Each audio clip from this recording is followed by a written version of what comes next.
Welcome back, everyone. Welcome back, everyone, to another episode of LANCESCURV from the mountaintops of West Africa. From the mountaintops of West Africa. Let me know how the sound sounds when you file on in. Let me know how it sounds when you file on in. I'm just relaxed, doing a little work today, and I said, well, let me take a little break and throw out something live. I'll be doing a gazillion of these as the days go by. It's much, much easier for me, but I'll still do my other stuff. Just want to say tonight, we are going to go live with Sister Ade, Dr. Ade, that phenomenal woman who has brought all the facts to us that had us bedazzled by the way she presented it, not just by the way she presented it, by what she researched for over 40 or 45 years, right? That's what you're going to get. But anyway, let me know how the sound is, and we're going to continue on. But anyway, what I wanted to say was that the answers you seek, you'll never get while the mind is busy. The answers you seek will never come to you when the mind is busy. You have to understand that. And this is where you have to find yourself in a place of being still, because you'll never, ever, in a confused, chaotic situation with chaotic people, confused people who are reaching, people who are seeking to bring you down because you have a clear mind. And when you seek those answers, trust me, they'll never come. This is why you have to find yourself in a place of stillness and being quiet. Let me know how the sound sounds, everybody, for those who are here. And it's a trip. This life is a trip. But the answers you seek will never come in a busy place, a busy mind, a chaotic atmosphere. You've got to pull away from those who seek to just bring you down. That's basically what it is, because when you have a certain light and a certain confidence and a certain air about you, you must know that you're going to attract so many things around you. But then you can't feel bad about that, because that's confirmation. It's confirmation on your goal. It's confirmation on your trajectory. You can't let those things get you down. So, that's pretty much what was on my mind today. And I'm just enjoying the view, enjoying the atmosphere, but it has brought me a lot of self-reflection where answers just come.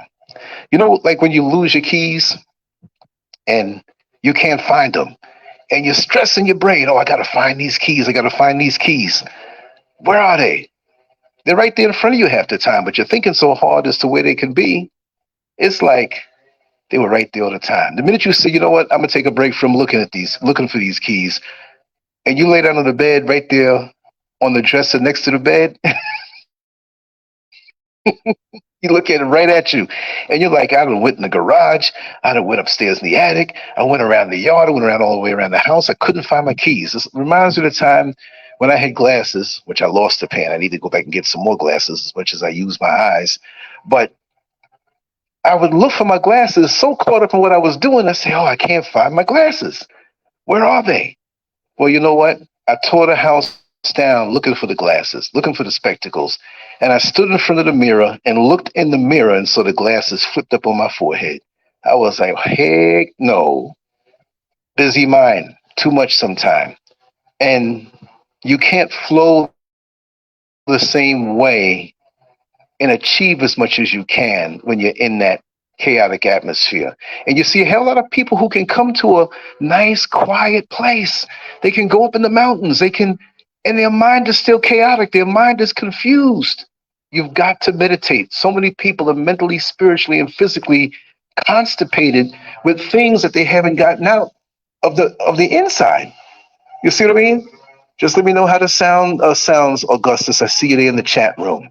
And I want to welcome the other people who are here. Nobody expected me to do this live, so they'll be coming like this all day and all night. All day and all night, since I found the secret. But let me know how the sound sounds. But other than that, like I said, you know, when your mind is clogged up and you're in a busy place, you got to find that inner peace, because that's the only thing that's going to get you through. See me, I have learned to master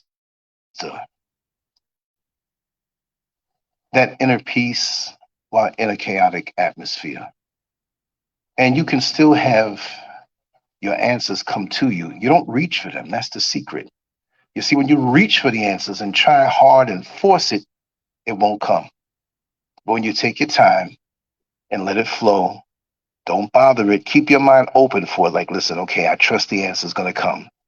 I trust it's going to come. And in time, it will. And in due time, at the right time, it will. And then you can use your mental capabilities for other things. But when you try to force stuff all the time, like by today, I have to have this decision made, but you don't have all of the factors yet, all of the things that will go into consideration of making that decision, but you want to force making the proper decision.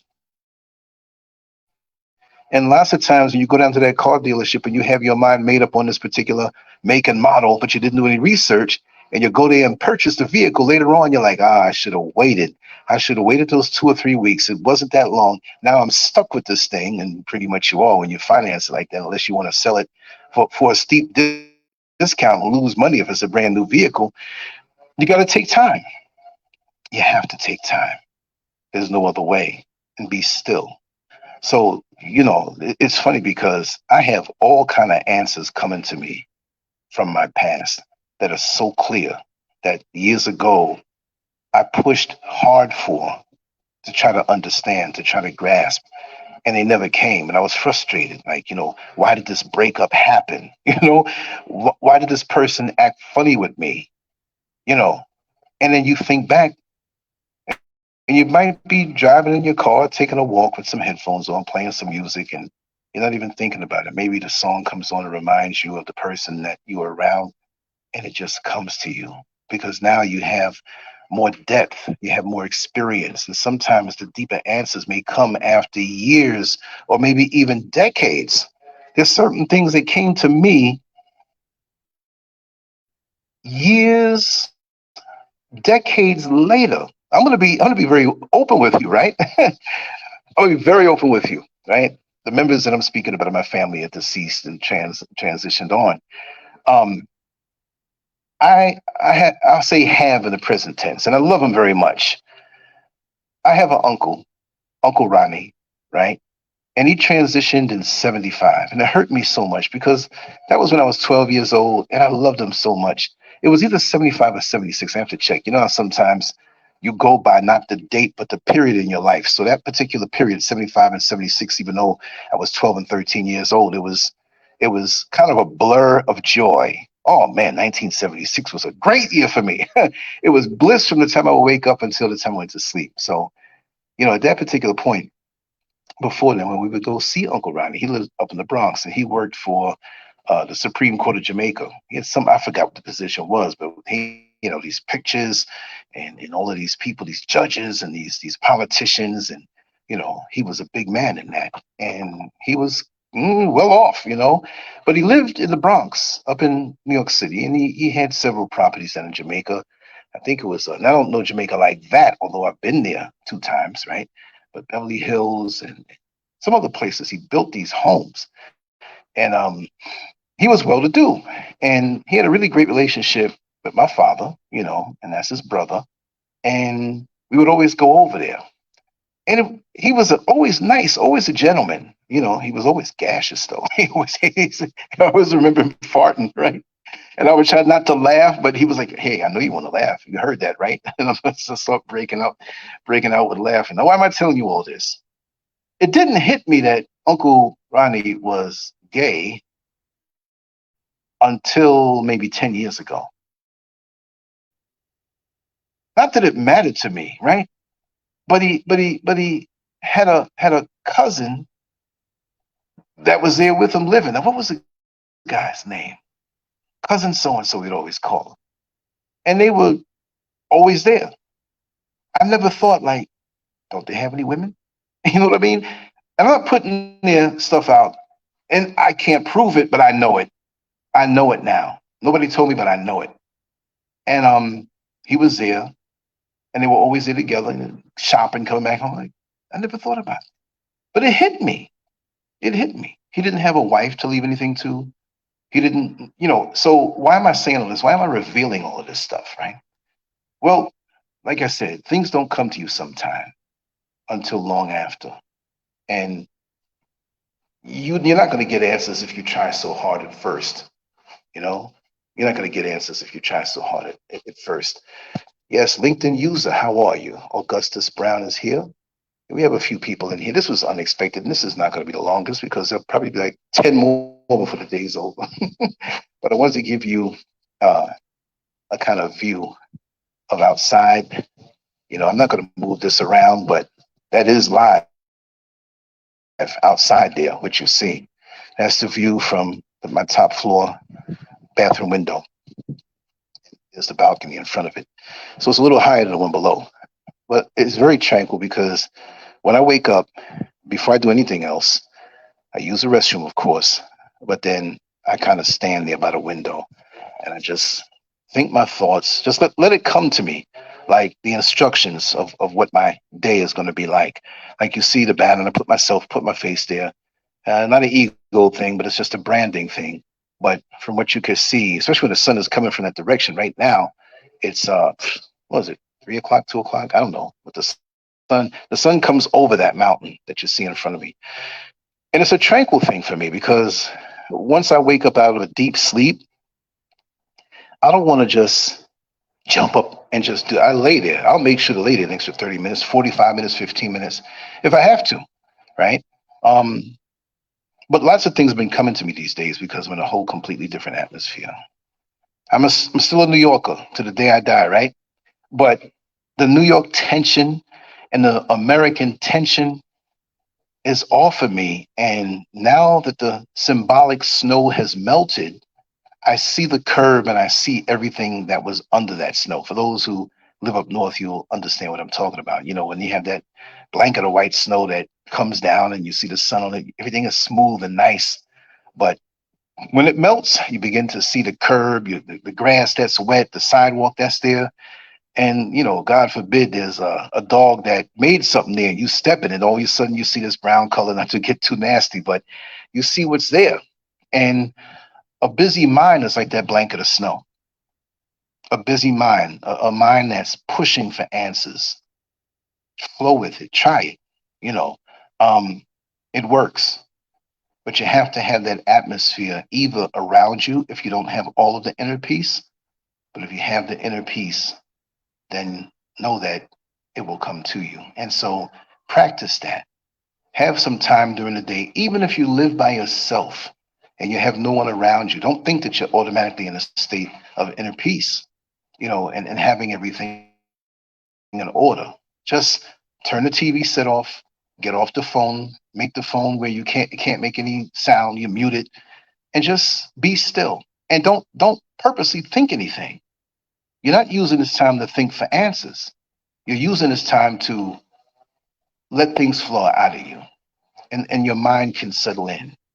And really and truly in this modern society, we don't understand how clogged up we are with so many distractions that we can't even have ourselves to ourselves. Could you imagine that? It's like me now.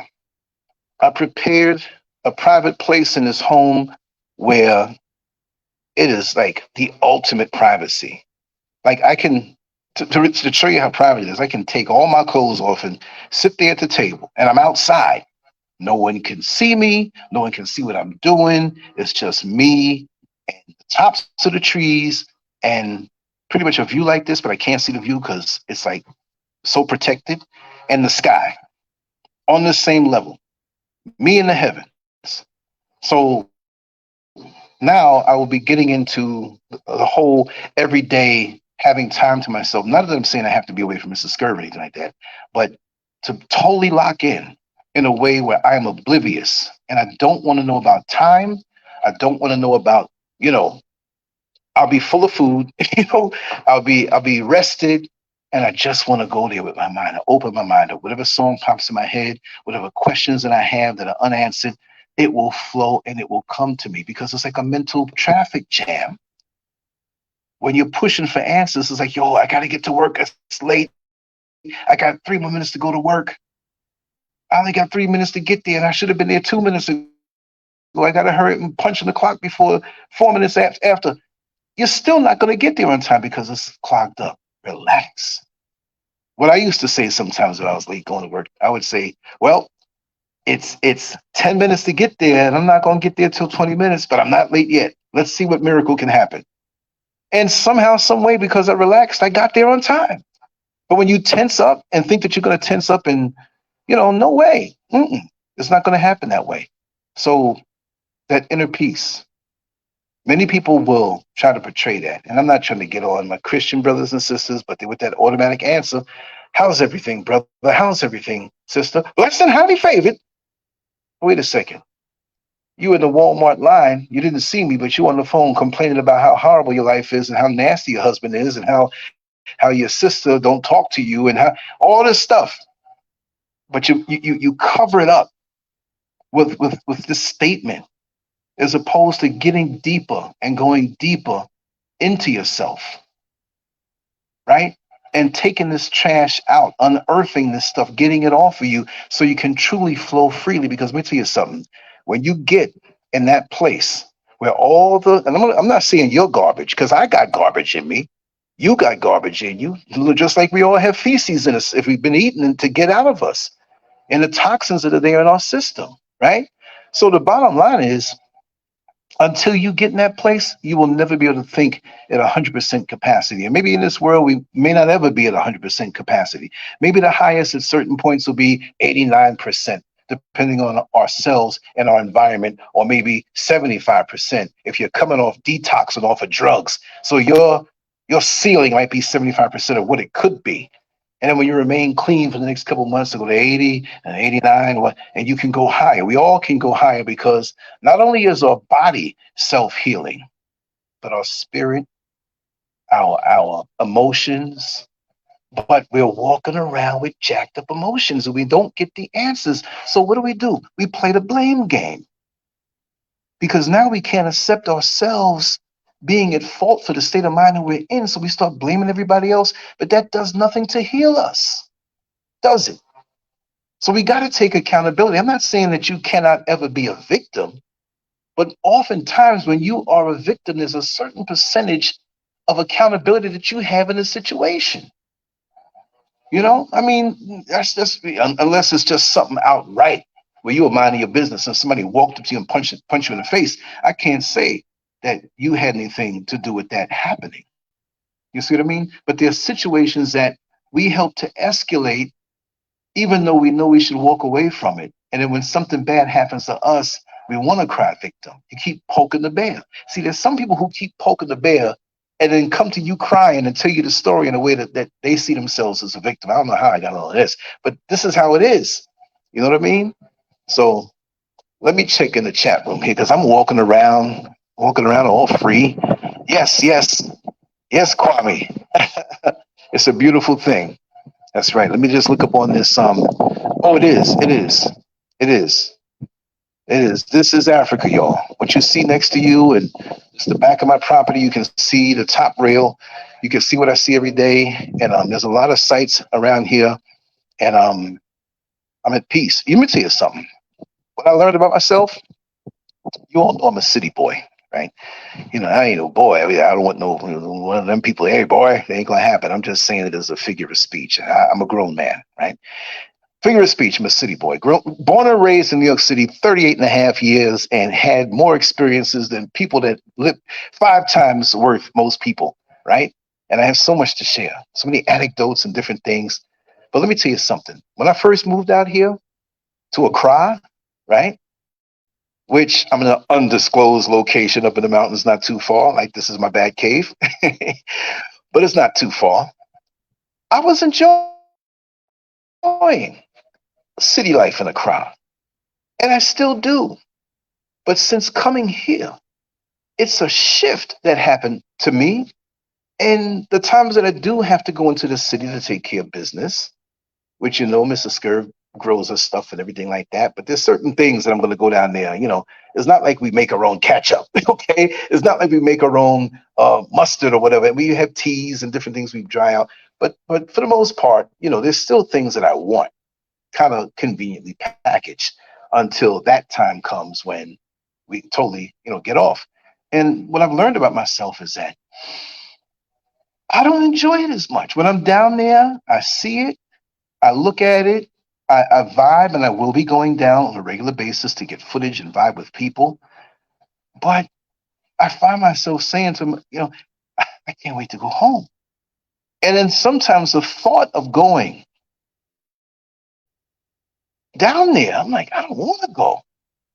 I want to go and come back because there's a peace that I'm feeling that when I'm home and inside and in the yard and you know, it's like it's a whole different vibe.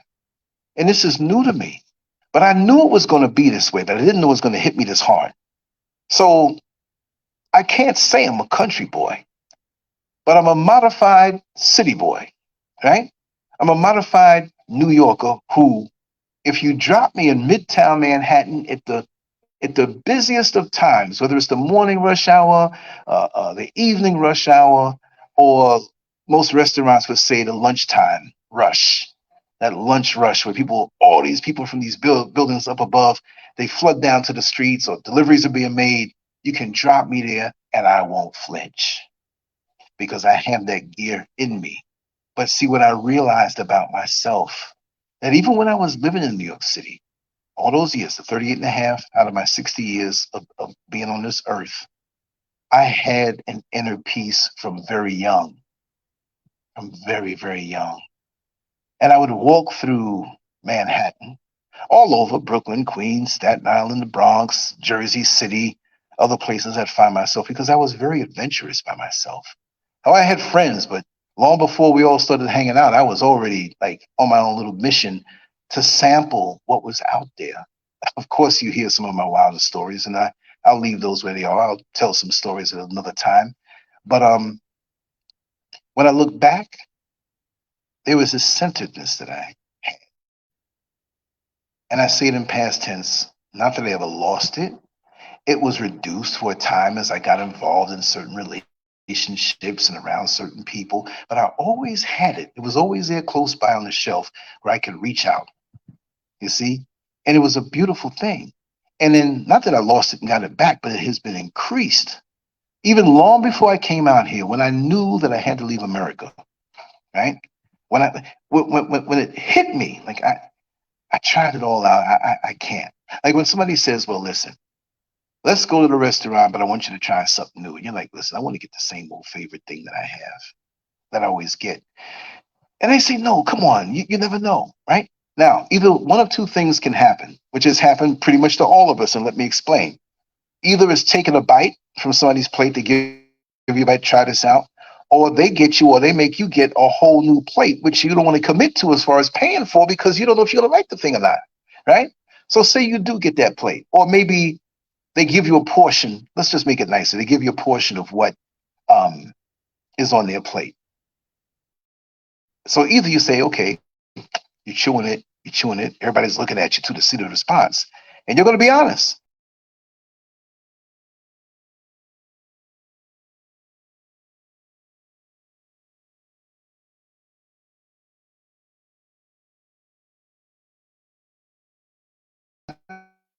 That thing that you try it, even when you begin to taste it, it doesn't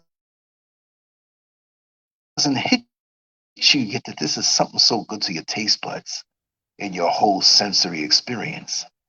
And you're quiet, and they're quiet, and you're chewing, and you start smiling. You start smiling because you say, wait a second.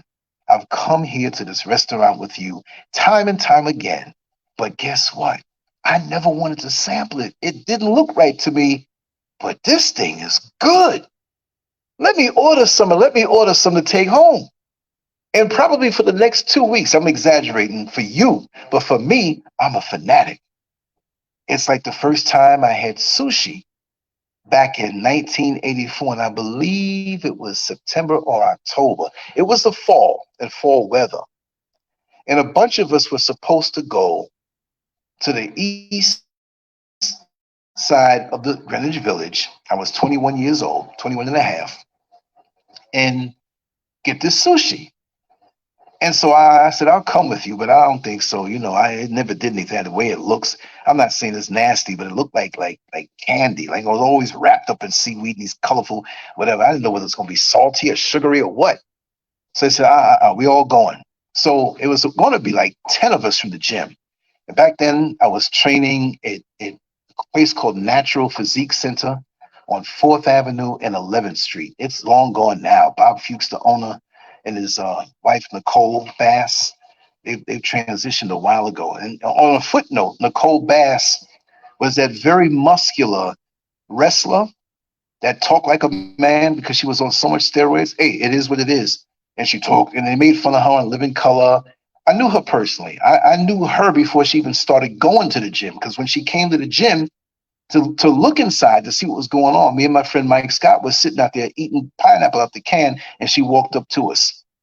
And she had an ugly body. I'm sorry. And she had an ugly body when she got muscles too. But Nicole Bass, eventually Nicole Bass Fuchs. Google that name.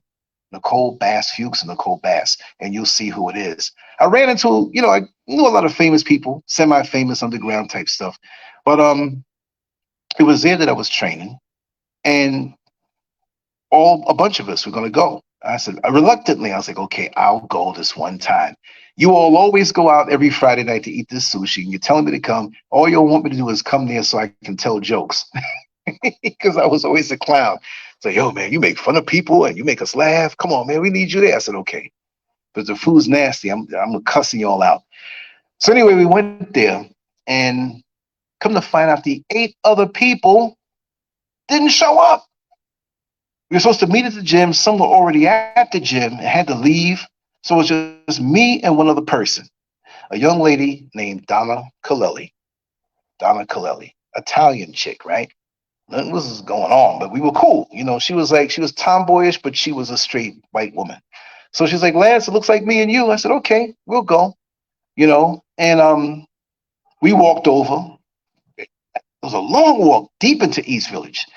And so I got there, and I'm looking at all these platters of sushi come out. I'm like, this is some strange stuff. And she was a little eccentric. She was nice though. And she's like, it's in our group, it's mandatory that when we bring somebody to eat sushi, we pay for it. I'm like, listen, don't worry about it. I'll pay for my own sushi. She said, no.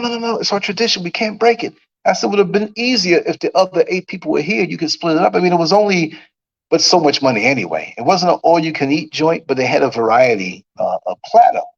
So she's like, listen, the first piece you eat may not be your favorite, but out of the 20 pieces that you eat, or 25 pieces that's in this platter, you're going to find 1 or 3 or 6 that you like, 3 that's okay, but there's going to be 1 that blows your mind. And I'm like, okay, you're telling me statistics on something that I never, eaten before, but okay, let's go. Why was the first piece of sushi I ate octopus? Didn't like that. That was like eating a rubber sole. Chewing a rubber sole. I went through with it, but it didn't look right because they had the tentacles and everything. And it was just, So I got that one down. I'm walking around. So if you hear an echo, you'll see me in, let me see who's here with me. Indigo King, of course, Kwame. I don't want to scroll up and knock this show out. Okay, we have Landon, Brother Landon. Yes. We got a few people here. I'm going to do a lot of these unexpected ones, right? So if you don't think it's real, I'll put my hand in front of the camera. See, this is real, y'all. So, you know what? I'll give you a little better view too. I'm going to put it back in the exact space, but I want to turn it so you can see that this is real. You can see up the mountain that way. See up the mountain that way, right? Now it's going to be a challenge to put it exactly where I had it. Okay, that's good. Okay, cool. Naima, how are you? If I don't acknowledge anybody, I walked away. I'm kind of walking away from.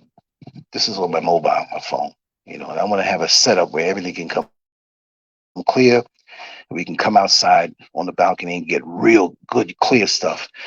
And we will have some very interesting interviews. Brother Michael, if you might remember him, we did like 2 shows together, I think. And he spoke about scripture and different things and brought it down like to some realistic, we want to have the superstars on the channel for sure. But he touched down. He's in Ghana for good. So we have a lot of content to do, and he's fanatical. He does this, but when he was in America, he didn't do it as much because he had things to tie up and get into. But now that he's settling in, his family is already here, and he called me this morning. He's been here for about a week. I gave him a little chance to get himself together and settled, but we're going to be doing a lot of hardcore stuff together. And that gives me an excuse, to get out and do more and to have somebody to focus in on. Because, doing this, a lot of people don't understand. This is a verbal commercial break. I'm going to get back with the story.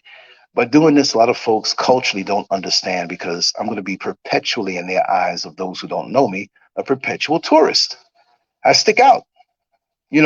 These are my black people too, Africans, but different places here, many places here, it's like, what is this guy doing here with a camera walking around? That's the way it was many years ago in America. If you had a camera walking around, let's just say, YouTube came out in 2005, say 2006, 2007, which I didn't make this channel until 2010. I had another channel, SCURV Originals, which you can hit on. I transfer a lot of those videos anyway. It was just non-directional. But if you had a camera and say it's like, let's go back to 2008, and you're walking down the street and say, excuse me, I'd like to interview you. They're like, what's this for? What is this all about? But now you walk down in America with a camera, maybe a tripod, maybe a selfie stick or something comparable. The first thing they ask, what's your channel? Because the knowledge of YouTube and social media, it's accepted now and everybody does it. So over here, it's the same way. They understand about TikTok and YouTube and stuff, and they understand they have their phones, and a lot of people are creating things with their phones, but now I'm a foreigner in their mind, walking up. So what is this all about? Like, maybe some of the people here way up in the country don't do YouTube like that, to that depth. They may do it and do a little dance and stuff. You know what I mean? Like a TikTok and dance and stuff, but they don't really do a full channel. There are people here who do that, but we're back years ago. Here is like years ago with acceptance of that. Anyway, getting back to the story. I'm in there. I ate a piece of mackerel. It was the sushi rice, the short rice, vinegared with the seaweed wrapped around it. I was like, this is pretty good. Pretty good. I had some tuna. I was like, oh, okay, this is pretty good, right? Then, drum roll, please. I had a piece of salmon. Oh my God. The salmon hooked me. The taste of it, the flavor of it, the wasabi, the rice, the seaweed. I was like, this is it here. I'm hooked. I got to come here. Now, what I'm saying is that after we ate, I loved it. I pretty much loved most of it. That octopus, I never ate again. I never ate a piece of octopus again. So after that, I'm fanatical. Midtown Manhattan, Lower Manhattan, every other block, there's a sushi joint. So I tried out so many different places, and I ran into a place that was an all-you-can-eat place, right? And they had quality stuff. And I'm way off the thing about finding your answers, but you know how I do. Anyway, I found a place that several of my friends loved, and I found it on 72nd Street between Amsterdam and I believe it was Columbus Avenue, called Kanoko, right there on 72nd Street, on the northern side of 72nd Street. And after that first night, I was there every night for 2 weeks. And at least 4 times a week, wherever I was getting sushi and bringing it home. People were like, oh, are you crazy? I was eating so much of it. But when you find something that you love, and this is why not being afraid to explore, not being stuck in your own habits and your own ways, to go off the beaten path is very important to do so, because that's where you find your favorites. That's where you find your niche. That's where you find your mission. What if my parents never encouraged me to draw? You see what I mean? And see, this is the state of mind I have to be in to draw. With what you see in front of you. To put the table out on one of the balconies and just Just put the paper there. Maybe I'll take a laptop and look at different things to stimulate what I'm going to draw, and let it be timeless, not have to rush. You see, not have to take my mind anywhere, and letting the answers come because my mind is still, letting the flow come because everything is tranquil, and I'm cleansing out my inside. So my filters are clean. And so when your inner filters are clean, there's nothing else on the outside that can touch you in your creative flow, in your flow of righteous living. Don't care how many dirty looks you get from your enemy. Don't care how they make sure that they hold their hand up over their mouth to whisper something in your ear while the other person chuckles and they're looking at you to let you know we talking about you. Whatever. At the end of the day, at the end of the fight, when we tally up the scorecards, let's see who the winner is. Because really and truly, the winner means for me fulfilling what it is that I have to do on this earth. Maybe winning for you is keeping up with me, which is wrong because you forfeit what your mission is, trying to be somebody else. And look at the world we live in, where there's so many people out here trying to be someone else and something else. The big debate now is what bathroom would one of them people there, them things there, can they go into? The male or the female bathroom? Well, look between your legs and see what's there. You got one of them things. You need to go into the man's bathroom, but this is a world of confusion, and we're so preoccupied with it. And even still, I'm not even arguing with you if you're confused because that's your job to clean out your filters. Mine are clean. I am flowing. Anything you do to get in my way, I'm finding a way around it. I'm going to do it good. It's almost like spy versus spy in the Mad magazine. For those from back in the day, I think Mad magazine is still out. But back in the 70s, I used to love Mad magazine. Alfred E. Newman, that little character that was in there. And the art was effective. I won't say it was works of art, but the cartoons and the realistic things that they had in there. And they had this series called Spy versus Spy. It was a white spy and a black spy, not by race, just by the color of the illustration.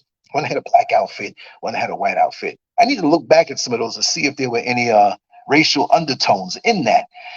But each one were they were always going after each other with these gadgets and trying to subdue the other one. And that was their whole life. But what I learned from that, I said to myself, even back then at 13 or 14 years old, because although I was always an extrovert when I was around my friends, I loved to be inside and read and draw and just go into deep thinking. And I had a lot of time. And so, I know it's a little difficult when you have lots of brothers and sisters to, focus your mind on certain things. But for me, it was a breeding ground. My home that my parents provided was a breeding ground for my creativity and deeper thoughts. And I thought to myself, I said, look at this. What if, and I didn't articulate it this way, but this is something I thought as a young teenager. I said, these two dudes are wasting their life, Spy versus Spy in Man magazine. Google it. You might see some of the cartoons. I said, they're wasting their life coming against each other. How great could they be if they put that effort into developing themselves? And of course, I didn't say it mature that way. I don't know how I thought it, but I thought it, that same thought. And so that's something that really affected me, that why be engaged in the power trips with other people? To what end? If you want to think you can stop me or think you can discourage me, go ahead and think. Like Muhammad Ali said, you can't hit what you can't see. If I move out of the range of your punch, you could swing for the bleachers all you want. If it doesn't land, it's not going to stop me. This is why you have to keep yourself cloaked in a manner where you don't broadcast your movements. You have to, I don't say think small like you're smaller or reduced, but for your enemy, allow your footprint to be so small that it's damn near invisible. Where as they watch you to plot and plan your demise and jump out on the side of the trail symbolically as you walk down, you have to already be ahead of them. Walk around, go in the bushes behind them. They'll be waiting there forever. Go at a different time. Stagger your time.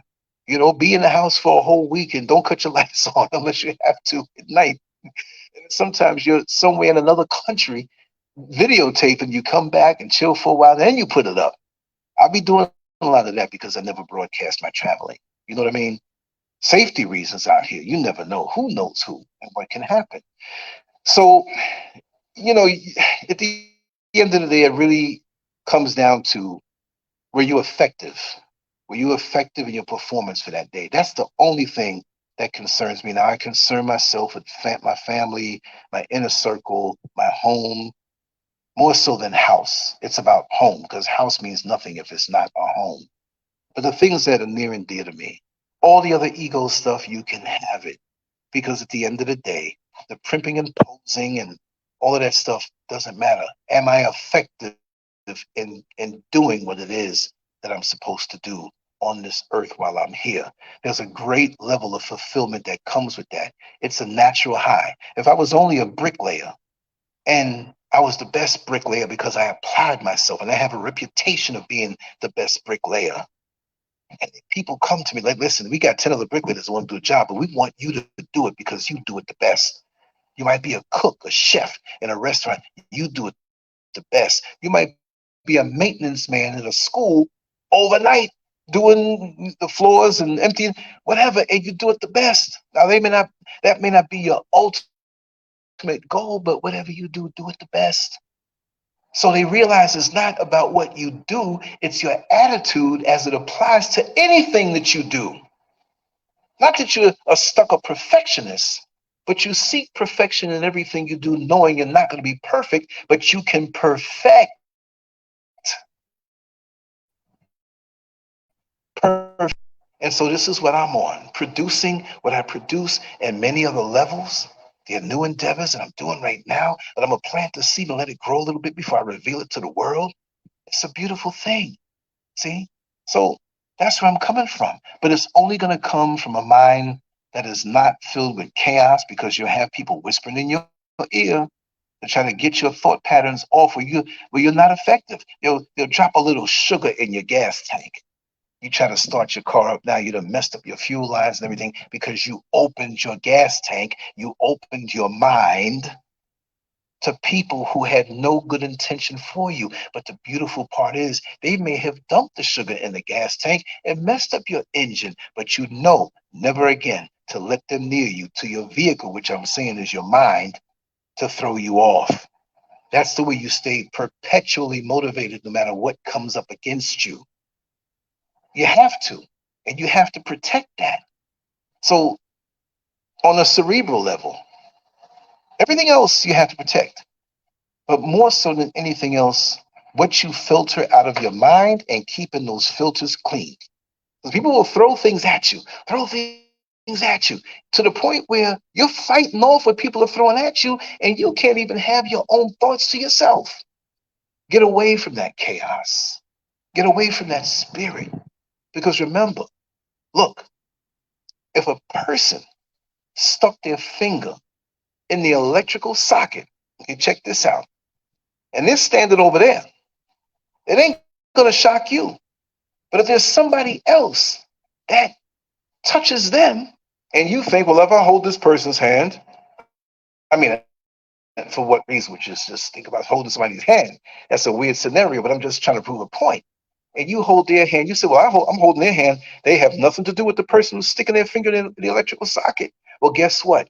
They are connected to the one who has their finger in the electrical socket. And guess what? You're going to get shocked because of the energy that's flowing through that person who you don't see, and it's coming through this person to you. So, like 50 Cent said, if you're cool with an enemy of mine, that means you're an enemy too. You understand? You got to be very careful on the transfer of that type of energy and the transfer of that type of spiritual energy. It may sound weird to some people, but that is law. You want to be independent of all of that stuff. You want to maintain a clear mind so you can think the thoughts that you have to think without any resistance or any offense coming from the outside world to clog your filters up. Let me walk around over here. I'm kind of away from the window, but I'm getting a little closer to it. I haven't seen the chat room. Let me just look over here. Does anybody I need to? Um, yes, I'm seeing all the wonderful comments. Okay. Okay, yeah, you're at the job, Naima. I'm glad you're here with us. Yeah, but that's the main thing. You got to protect your mind. Like even up here, as older thoughts come out of me, older mentalities, older residues that were put on me, right? I'm not saying put on me like I'm a victim, but yeah, people dump on you. You drive out, if you live in a subdivision or you live in an apartment or, wherever you live, you go down, even if you're not driving and it's the morning time. So you're going to work, or say it's a Sunday, you're going to just take a morning walk to the supermarket, whatever it may be. Then all of a sudden you see this trash, like 5 and 6 bags of garbage, like dumped, and some of them broke and flies are around it and it stinks. And you're walking in the road, you're like, man, good God, when did this happen? Didn't happen in broad daylight. Somebody thought this up. Like, yeah, we got garbage. We don't have any garbage disposal. We're not paying for it. We just gonna dump our garbage in somebody else's neighborhood. So they probably have their car or pickup truck or whatever, and they get to a spot at night that's dark, nobody's around, and they can dump it. What do you think people do to you? And you discover a foul thought in your mind because in the midnight hour, and it doesn't have to be at midnight, they could be doing it to you every day at lunch on your job. And they come to lunch with you and take their time and drop a little poison in your mind to have you discouraged to think that you can't do anything. And it doesn't have to be somebody outside of your circle. It could be a Benedict Arnold inside your circle, hanging out with the energies that you got rid of, but they're acting as a go-between, and you're getting shocked from somebody else having their finger in the socket. You see what I mean? And you start thinking like, can I do this? And I want to do this. I've been talking about it for the last 2 years. I've never got it done. But now all of a sudden that you cut those energies, right? And you now put up lights and cameras in that neighborhood that gets dumped on all the time and nobody does it.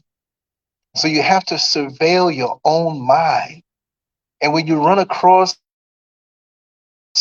a thought that's not proper, that's not conducive to your personal success, you have to, just don't throw it out. Figure out where it came from. Examine it. Look at it. It may not be nice to examine and look at. It may be something foul. Let me tell you why that is. Let me give you a good example. They had a show on, was it Dr. Oz? I don't even know if Dr. Oz comes on anymore. Listen, Dr. Oz is not the originator of this stuff. They got a lot of African grandmothers and great grandmothers and stuff passed down. These shows, they take away from all things African as they do with so many other things and turn around and act like we're quacks, right? But Dr. Oz had a program where he told everybody, listen, this is not going to be a show that you might want to watch during lunchtime or with a meal. And the bottom line is checking your feces. Why am I talking about this? SCURV always talking about something nasty. No, I'm telling you. And this is on a physical level. I want to bring it back to the mental and spiritual. You got to check your feces because it tells you the state of being that your physical body is in. You see, you may eat a meal here and a meal there, but understand that part of that meal may not have been eliminated and you put something else in there and it combines to make you flatulent or make you not feel good, right? So when you can tell, and I'm not being nasty, y'all, I'm really not, because I know I'm preaching to the choir for some of the people here, but you got to know that if it's watery, if it's a certain color, if it's constipated, if it's got these speckles in there, each feces sample tells a person a lot about what's going on inside. And most of us don't even do that anymore. You have to check. We all know you turn around, you see some corn. Okay, I ate corn earlier. But if you ate corn 2 weeks ago and haven't eaten it, and you're seeing corn 2 weeks after, your transit time is deadlocked. Your stomach has a traffic jam going on. So why did I bring up the thing of feces, which is something you all need to do anyway? I'm not saying I'm a know-it-all, but don't think, oh, it's out of me, it's okay. No, it's telling you what. We don't have to do other things that they would have us do in the Western world with their medicine. That's dangerous to us. Everything is natural, and the bodies talk to us. You see what I mean? It's just like when you're driving down the street and there's a car that blows by you, blowing out black smoke. It's like, yo, when was the last time you changed your oil? When was the last time that you flushed your radiator? When was the last time it indicates how sick, the sickness that's going on inside the body. You see what I mean? So let's remember that. Let's go on a spiritual level, right? People get around you and drop negativity into your mind slowly but surely, just like a body that's poisoned. If you give a person a whole lot of poison, they're going to drop dead. But if you drop a little bit over time, the result may take time to get the person to be killed, just like all the time when you have these women who they find a new boyfriend and they want to get rid of the rich husband. They're not really into them, so they take time and poison the rich husband so they can get the insurance money, the property, and the money. But they get caught oftentimes, right? Even if they kill the husband, they get caught. When they do the toxicology, like, wait a second. Then they go and figure out this woman has been going to the drugstore and purchasing something for another reason. Well, you know how that goes. There's a gazillion stories like that, and there's going to be more that type of spirit. But you have to see how you feel. Where you were once motivated, now you're not motivated? What's going on? Why the change? Well, sometimes we can have a change of environment. We need time to be adjusted. We can't always be gung ho 100% all the time, but we can anticipate those things and say, okay, I know I'm going to have to dedicate some time. Even me with regularity with shows. I just throw them up, throw them up, throw them, throw them up until everything is completely settled. Physically, I'm in, but there's things that need to be done. Over the next few months, there's things, if not a year or two, before settling it all the way. You just don't go boop, boop, and you're settled. But I'm here enough to show you what's in front of you, to show you that I'm here and I'm settled and everything is coming along fine. Them rails got to be painted soon, though. It's not the color we painted. That's we're looking for the right paint. We just found out what it is, and it's going to really look nice when I do it. So there's a lot of things like little touch-ups to do. But that being said, on a mental level, how you how you train yourself or allow one who you trust to guide you into a more intense, pure mentality focused towards your goal. I can't think of anyone more so than Mike Tyson and his former trainer and mentor, Cus D'Amato. While I do have my issues with Cus D'Amato on the development of Mike Tyson at that time, which they glorify a lot, there's a lot of little things I don't dig. And I'll just get this out the way. Cus D'Amato trained Jose Torres, former light heavyweight champ, Floyd Patterson, former heavyweight champ, and a few other notables in boxing. But boxing was, and probably still is, controlled by the mob heavy back in the 30s, 40s, and 50s, and part of the 60s, right? And Cus D'Amato was a guy who was on the outside of all of that. He did not want his fighters to take a dive for a certain amount of money to pad somebody's record and all that stuff. So he fought against that, and he was very verbal. He could have got killed, but he didn't. But they blackballed him from the system. So any champion that he had, if it was a close decision between his fighter and this other fighter, it was the other fighter that was going to get it. And he was getting older and he was pissed.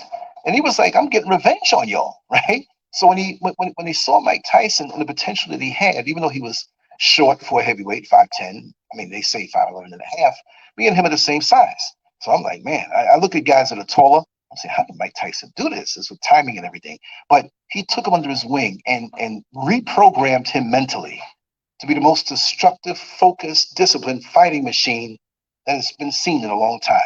And while I love Muhammad Ali and consider him to be the greatest, Mike Tyson was a monster. He was a Frankenstein. He was created for that thing, right? Imagine Mike Tyson at 6'5", if he had a longer reach. But the timing and the mentality, Cus D'Amato had him hypnotized and just talking to him, making him know, not even believe, but grooming him to be this thing. That his total energy and his total focus was a destruction. And I don't mean killing anybody, but this is boxing, y'all. The next person's trying to take your head off. So you have to have that mentality. You cannot have a crack in your armor. You understand? So this is how Mike Tyson was constructed by Cus D'Amato. Why? Look, we can take something from that. What about us? What if we had a jealous aunt, a jealous next door neighbor, a teacher who didn't like us too much because they saw our potential in the world? You got some hating teachers out here, some racist teachers. I don't know how many of you saw where this black girl was there was a row of girls getting awards.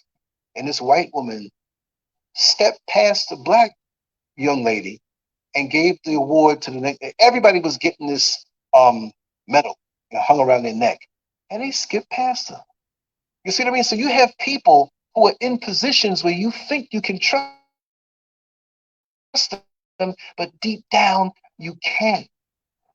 So now, why aren't we? And I'm not saying we have to be Mike Tyson to be boxers, but why can't we be Mike Tyson in the corporate world? Why can't we be Mike Tyson when it comes to guiding our children on a spiritual level? Why can't we be that Mike Tyson over our finances to help others excel that way?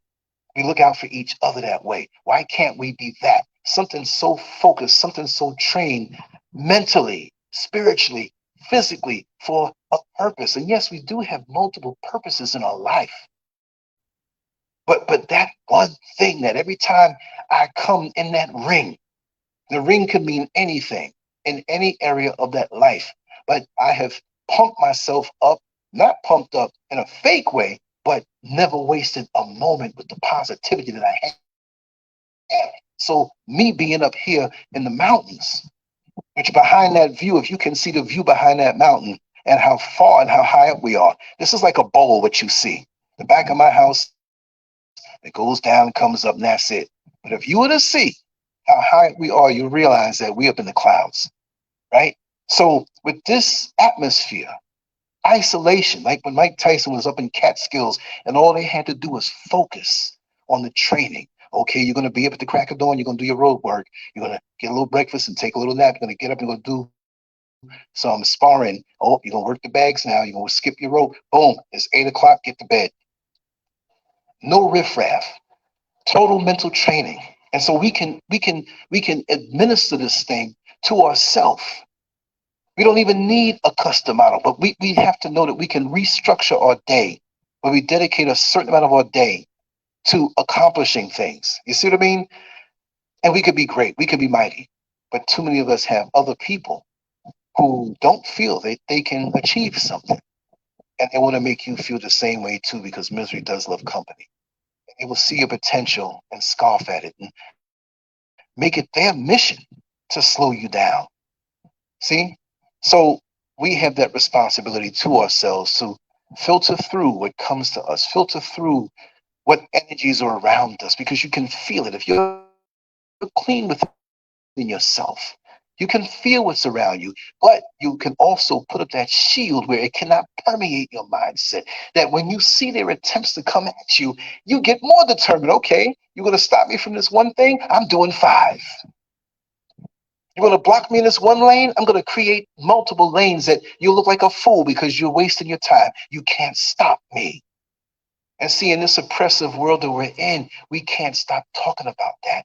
We've got to understand it. Yeah, we can let off and drop our guard when we're home and around trusted ones that we can open up to. There are people we can open up to, but it takes sometimes years to make sure that they are that. And if they are that, they have to be pursuing something righteously. They have to be doing a work. They have to be pursuing something. But you can't get around a deadbeat who has good talk. But when you look at his life or her life, you see, man, what are they producing? What are they going after? If I tell you that I'm into construction and I'm into building high rises, and you come over to my house and all you see is pornographic magazines and nothing on my bookshelf that shows you I'm studying that, then something's wrong. Something's wrong. If I say I'm a vegan and you come over and there's nothing but steak in my refrigerator, something's wrong.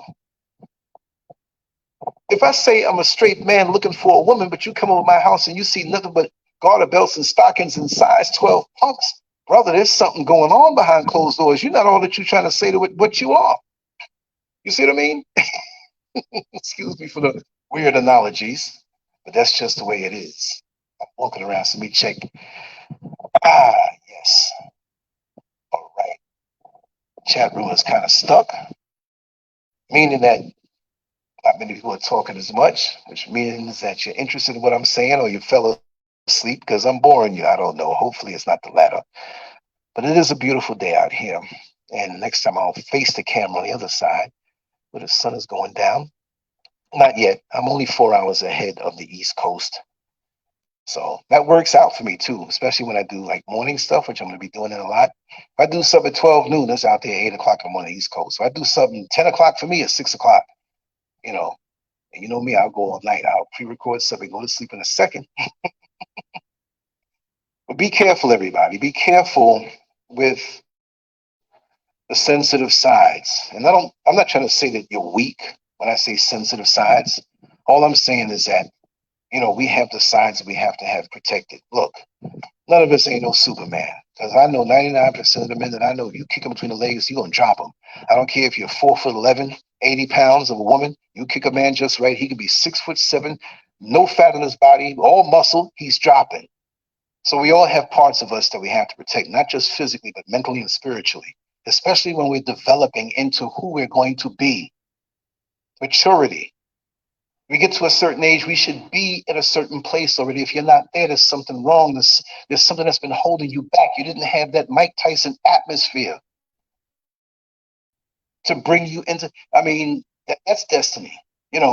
That's a phenomenal story. Whether you're into boxing or not, that's a phenomenal story. And we have to keep ourselves in that mentality and protect ourselves and go to the extreme to do so. If somebody's trying to get you to drink a cup of poison, to say, I'm not drinking that poison. But you know what? If a person says, here's your favorite beverage, but there's only 2 drops of poison in there, are you going to be a fool and eat it? I don't want none of it. This is a day of extremes because the enemy is coming after us harder and making it sweet. TikTok addictions, weaponized foods, GMO foods that when it gets in your body, it does nothing because it's not made to lock with. Do you stick a key in a lock that doesn't belong in that lock? And it's hard. I'm going to force this key and I'm going to turn it hard to make it open. It's not going to work. So eating GMO food, you're not even getting your mind right because your mind is not physically being fed. If your mind is not physically fed, how can you process what's around you to ascend on a spiritual level? It's not just separate. This oppressive, twisted world is coming at us to make us slaves once again, but in a more total way, a slick way, not corralling you up and making you work physically somewhere, but to stay where you are and feed into a system that you're giving your life force to, and you don't even know it, and you're happy in it. You're happy eating these foods that are stimulating you with the extra sugar and these chemicals. They got chemicals that they put in food to make you addicted to the food. Look at that test with the Popeyes sandwich, the chicken sandwich years ago. I did a video on that. That was an experiment. What happened to that? People were going crazy. You got other places that had chicken sandwiches and folks were going crazy over that. That confirms something for somebody in a laboratory somewhere. And we're always the guinea pigs. Oh, yeah, look, see, these Negroes are going crazy over a chicken sandwich. And there's no more chicken sandwiches, and people went crazy. They go flying over to the next Popeyes. Let's not forget these lessons that we learn right in our face. Right in our face. On different levels every single day. People who, not even just people who are into Catholicism, right? But they bend them rules.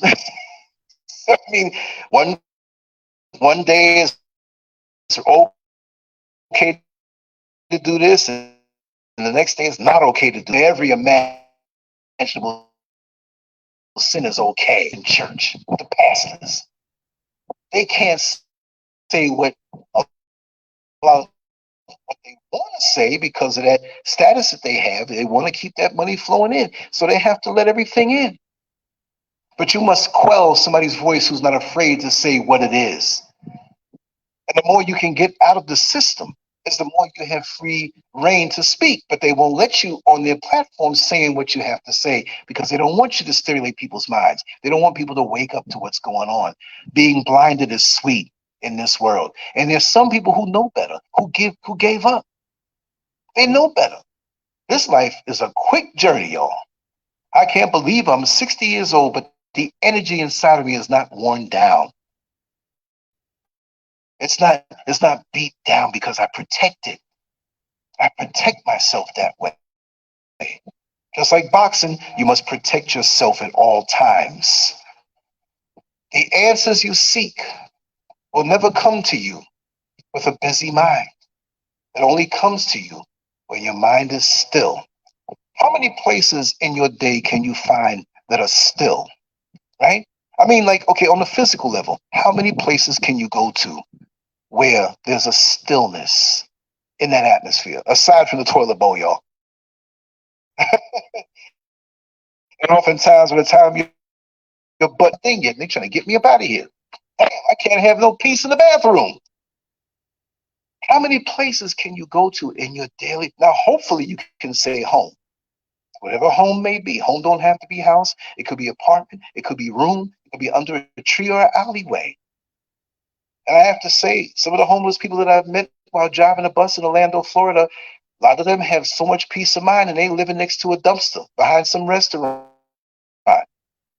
Talk about, man, that food that came out that restaurant, I'm eating food that you can't even afford on your budget. I'm like, oh, man. It all depends how you look at it. I don't think I want to be in that position.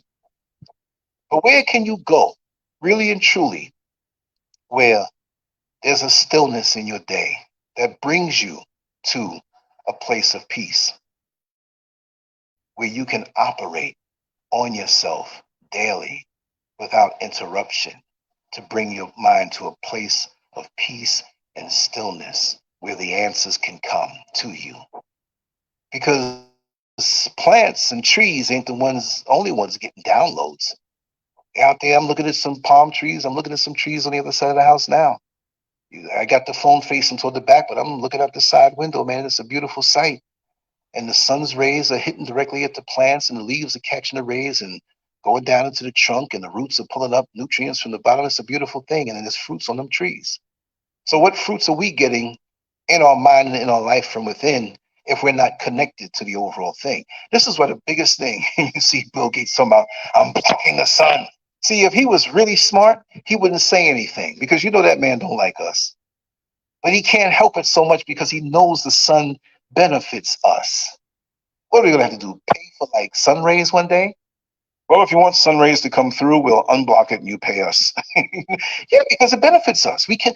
Those people who have that mentality, they don't want anything freely benefiting us as the creator, no matter who you call it, what you call it, whatever. Universe, creator, God, the most high, whatever. The one who made this place. Because ain't none of y'all so bad that you can replicate this like that. We are too minuscule in this whole thing. That's why we need to be thankful for being in a place in nature and want to run out of the system that is killing us and enslaving us. All I'm doing is buying time in my life, because they might have the whole world taken over by a certain time. Maybe I moved over a little bit to find a little better spot. When you're a kid in the middle of the night, and you were dreaming that you were in the bathroom, and you're like, oh man, let me go to the bathroom. And you're not sitting on the toilet or standing in front of it. You in the bed, and all of a sudden and you catch yourself. Oh no, I leaked in the bed. So what do? You move over, you get up and go to the bathroom, and you probably put something over that wet spot, but you don't lay in the wet spot. So the wet spot for me was America. So I wanted to go where it was conducive to a better rest, to move over somewhere where physically and all, look, there's issues over here, a lot of issues over here. I mean, nothing we can't handle, but it ain't like America, right? So that's the wet spot. So I'm over here. I bought myself more time to get my rest before the day starts, before the battle starts. So I moved away from a place that was giving me all of these distractions that wasn't any good for me, right? Now there's some, and I'm not damning it for people who are there. I'm not going, I'm over here. Because there's certain things, amenities I may miss. But it's okay. The trade-off is so much better for me. Okay? I'm having myself to myself. Whenever you get addicted to something on the external, on the outside of you, there's something wrong. There's something wrong big time. Because now you're not focused on the inner peace. You're focused on the outer stimulation.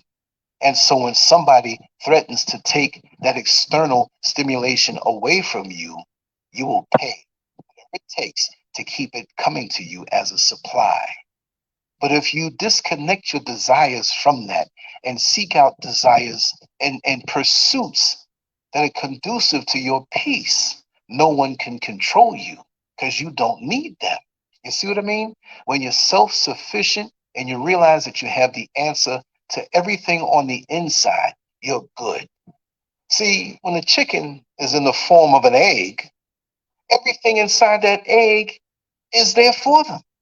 All the nutrients, everything is there for them as they grow. When you're in your mother's womb, she filters the bad stuff out and gives you the good stuff. So you'll see, and I'm not throwing off on anybody who is addicted to crack. I'm just painting a picture, y'all, because I know so many people that I know, whether it's online or face to face, whatever, and they've said the same thing too. It's amazing how the body is, because you can have a woman who's addicted to crack, who's out there doing all kind of stuff, and ends up pregnant. Don't know who the father is.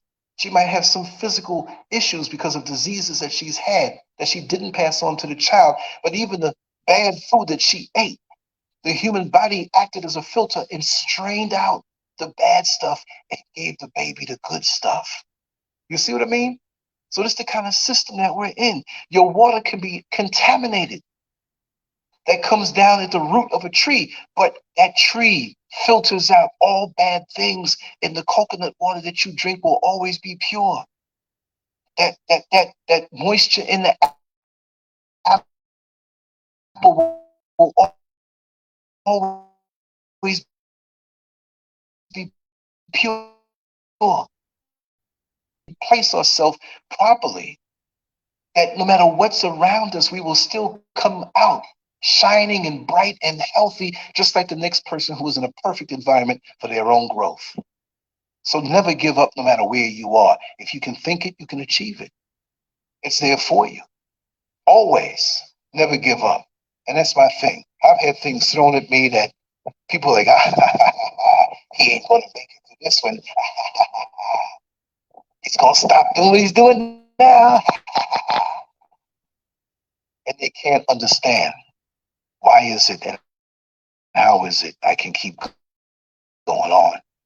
Now, I'm not going to be and go in multiple lanes. You know, we are supposed to expand. We can't stay. I'm going to get ready to move on. I might pop up and do another one 1 or 2 hours from now. I don't know. But I like it like this. I'll give you another view. And I like my lives like this too, when I'm up in the day for me. And I forgot what time it is, but whatever time it is for me, the East Coast is 4 hours behind me, and I'm 4 hours ahead. Okay, never forget that. So I'm going to wrap it down right now. Libby Lou, I see you just came in. And I was walking away from the chat room. I'm on a wireless right now, so it's always guaranteed. Oh, Master Glam, I'm sorry, I didn't see you. I wasn't here anyway. I walked over to the next room. It's funny. So I'm trying out all different types of Jovan, how are you? Yes. I'm quite sure somebody will answer that question for you. There's somebody on Twitch right now that said, hey, what's up? Valve ZBTW. Because this is going across multiple platforms. So again, if I didn't acknowledge you, it's because I wasn't in front of the phone. But I put my banner up and gave you a little view of the mountains and stuff like that. And I will do it once again. I'll turn it around to show you it's real. And that's going up to town up there. Nighttime, lights on the other side of the mountain. It's phenomenal. It's almost like when you're inside and you look out, it's like you're looking out over, like the, what do you call it? The skyline. But you just see lights. You don't see the mountain. You just see all the lights of the houses over there. And it reminds me of that. So it feels like I'm in a skyscraper. It's wonderful, you know. But yeah, so I'm going to wrap this down right now. Remember, I have to give her a call too. It should be, well, first of all, let me not lie.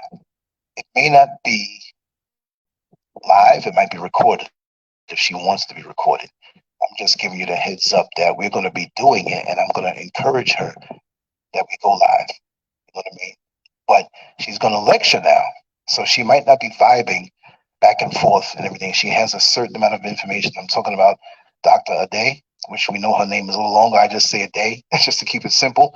So if we do go live, she will be focused in because I don't think she's going to be really staring at the chat room. I don't know how her setup is. I know she's on the computer, but if we in the system that we use, so when she gets in a trend of thought, focusing on what she has to say, it's all about output. So don't look at it as rude. She's not answering my question, whatever. We'll have shows like that. I'll make sure to have shows like that. Some free flowing stuff where we get her on live and you can ask all the questions about her research. Or you want also, please check the community section of this channel. I know many people don't go there because they don't know to go there. And sometimes I post up a whole lot of stuff, and then sometimes a week or two goes by and I forget. But scroll down. There are a few videos that I put up. You can ignore those. You'll get to those. But there's a flyer where she's going to be speaking in Cleveland, Ohio, where she is now. We know she's bound for Nigeria soon. But I would say she's 84 years old. If she comes to Nigeria, she'll be back and forth, but nothing is guaranteed.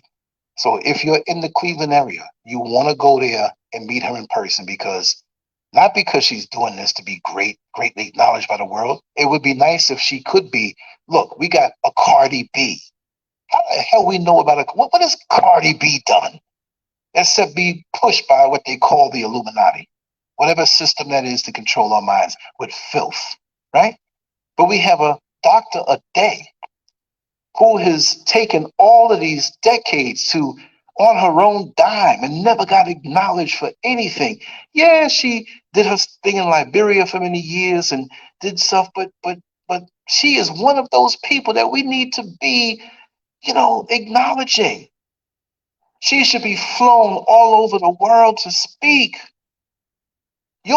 Most of you all have heard her and you understand what I'm talking about. This is why I want to take clips of the shows and put them as short attention span stuff to grab the minds of people.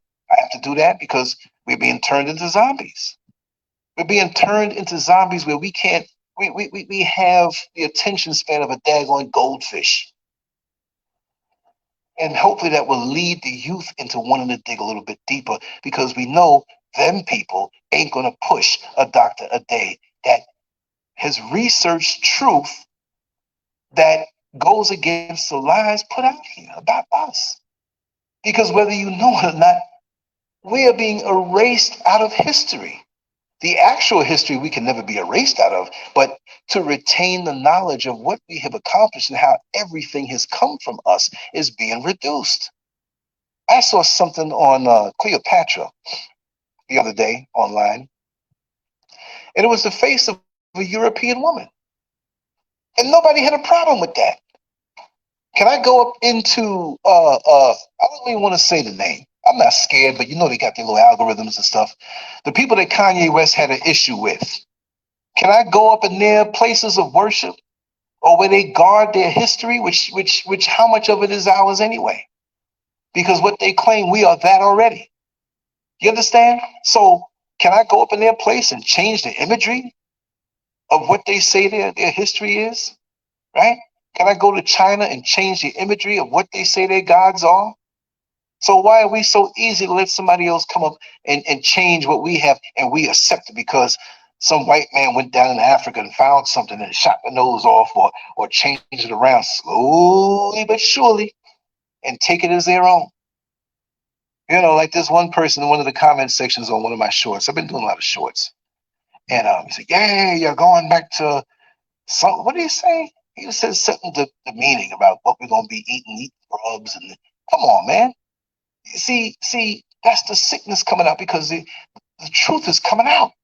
So they have to cling on to them lies hard and come at us like it's a joke or attack us. And we're supposed to jump down. Okay, that's what it is. No, we taught you how to wipe your behinds.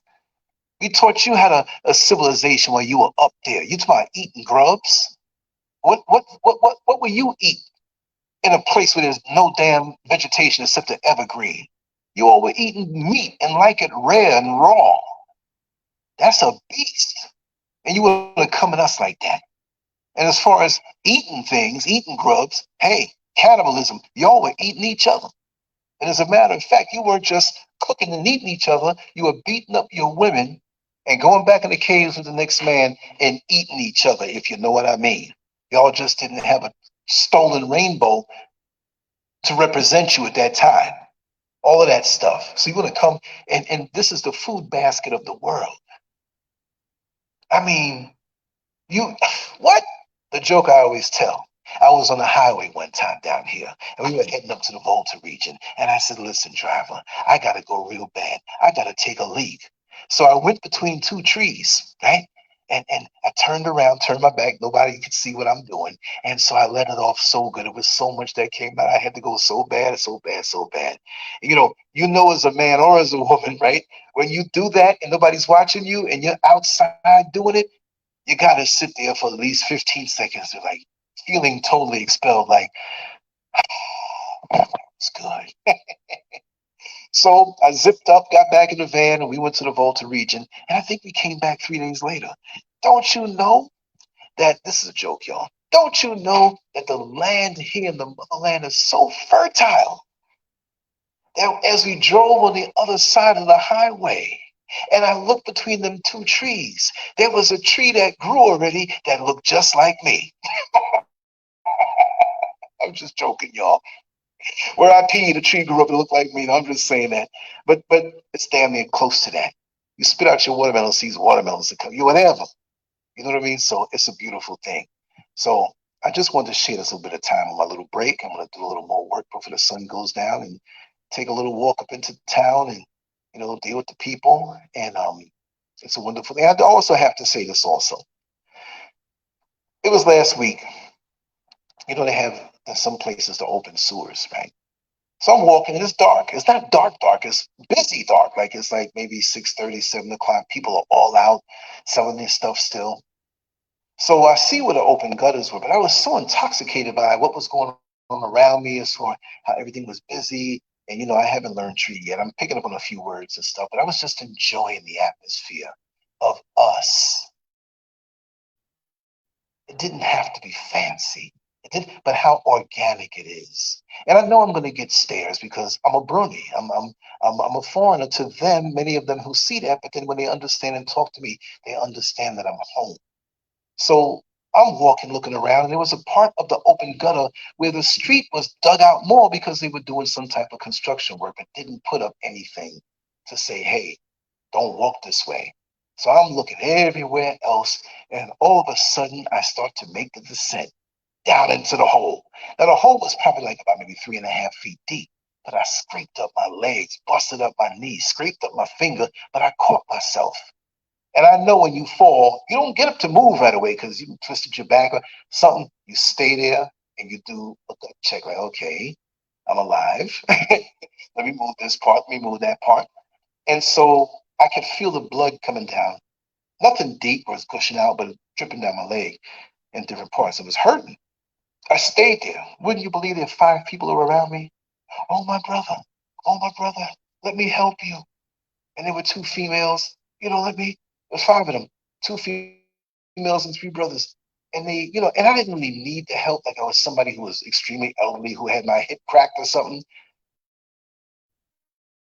But it was moments earlier, they may have stared at me because I was probably a foreigner, which we do in America as black people because we'll see some Greek dude just off the plane looking around like, you don't belong around here. Where he come from? So it's natural. But guess what? The love that was shared. One of the brothers who had a little tiny shop. I mean, like it was built out of a shipping container, and it was no more than 8 feet wide. Right? He ran into his shop and brought out a bandage.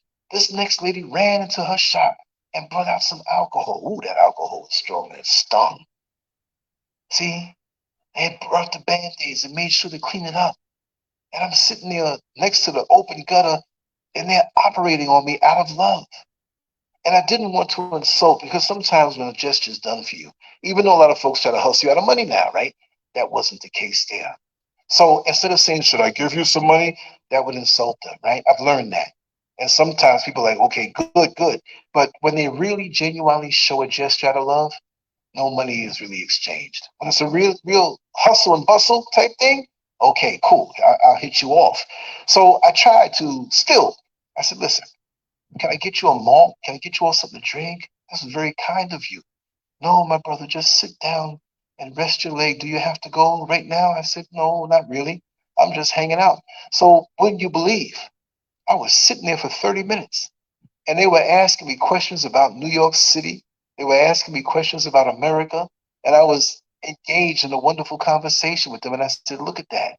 It took me to fall for me to take the time to receive your good treatment. And now we're the best of friends.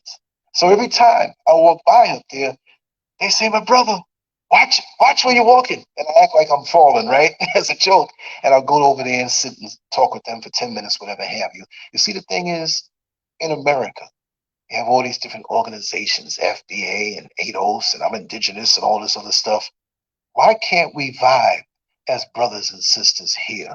And there are many who come from over there who want to control you as a person who came out from the same place. And they resent you, and now it's a race, and I'm going to stop you and slow you down and all of this. Yet, these folks didn't know me from Jack. And I'm getting nothing but love from all of them when I walk by. And it spreads because they'll point and say whatever they say in their language, right? Which is my language, but I haven't learned it yet. And the other ones will smile and say, come, come, come. Have you ever tried this fruit? And I'm like, no, here, take this. Look at that. And the sad part about it is a lot of us in America hate each other so much. What's up with that? We don't get along and we hate each other so much. And I'm coming out here, and like I said, many of the people who are up in the country who are born and raised up here, they are not rich. There are some people who are rich who build mansions up here behind their tinted windows, would never take a walk through the village. But I got to be with my people just the same way I would be with my people in America. Even before videos were around, I'm walking around in all different types of neighborhoods, getting to know people and vibing with them. Why can't we do that wherever we go?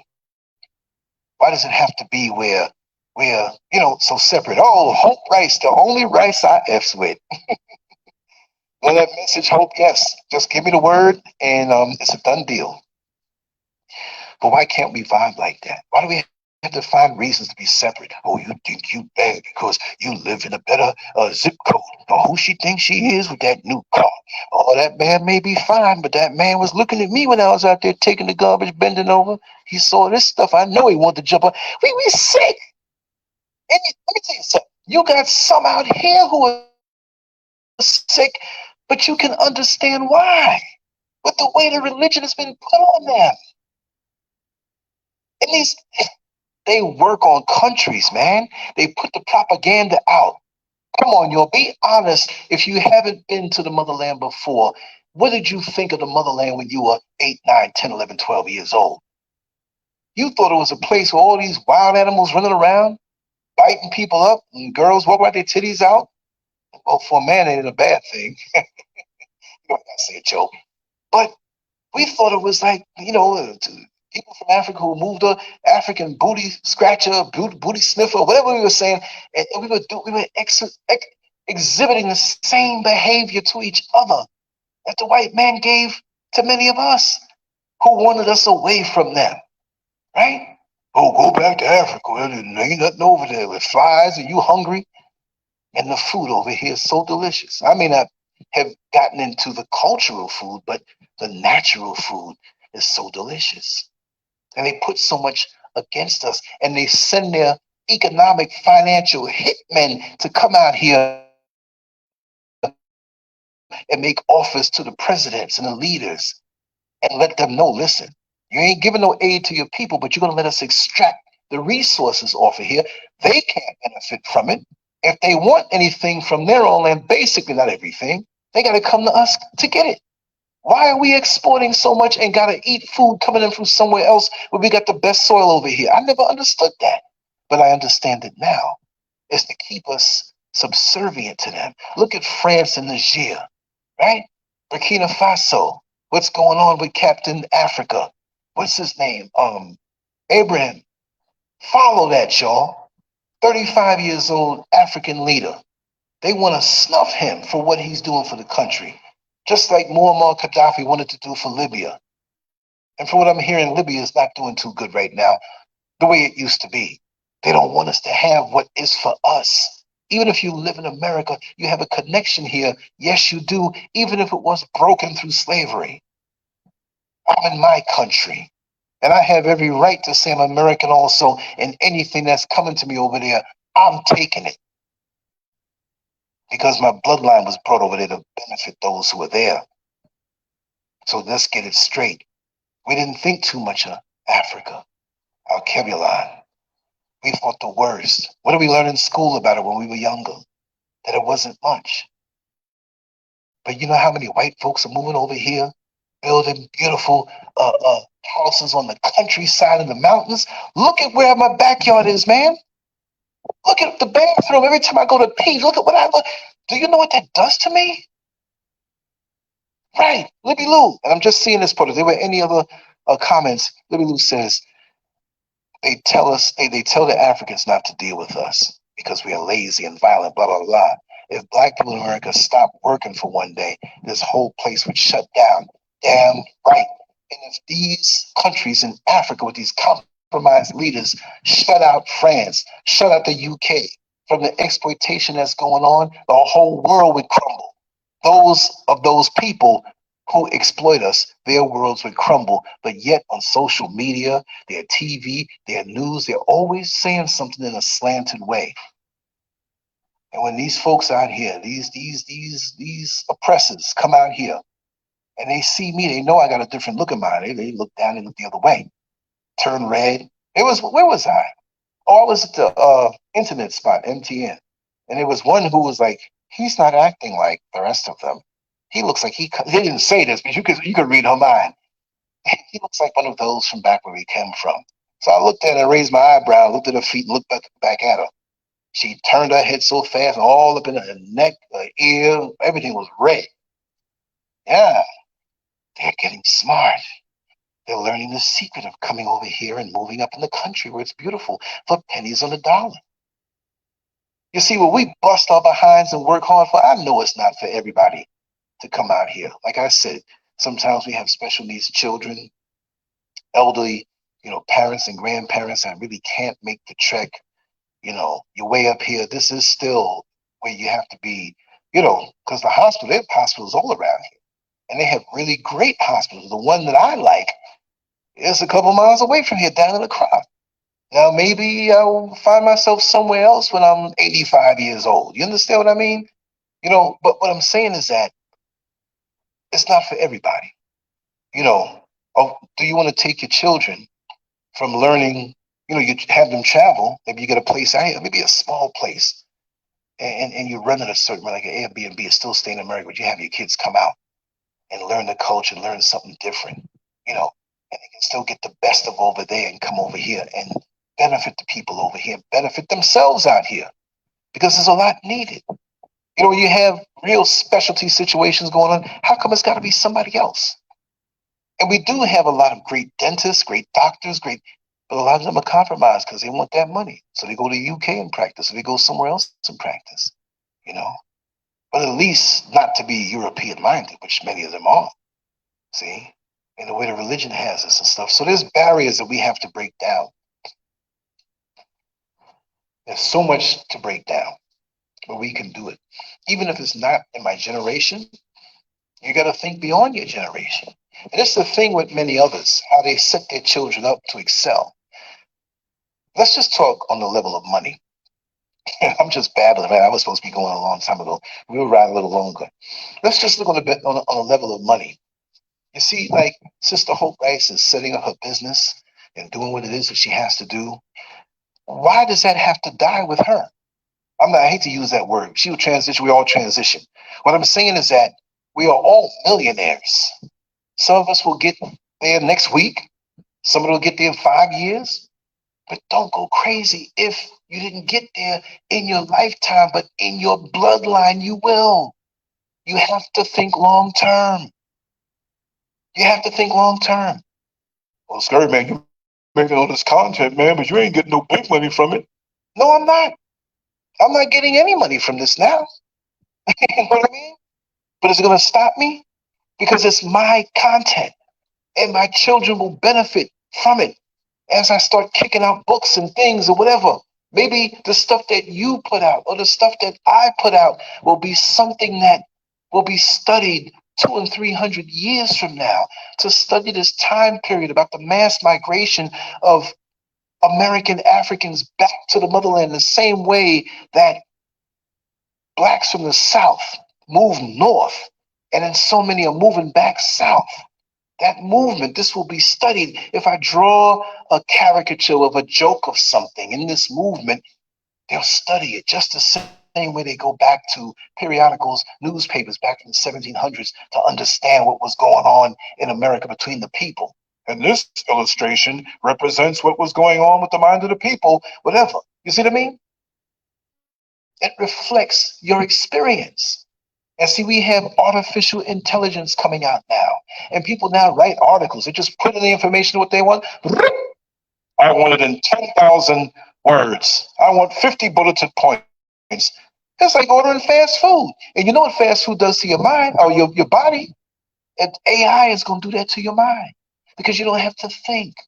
Imagine you had AI, like, okay, my age, right? I'm 60.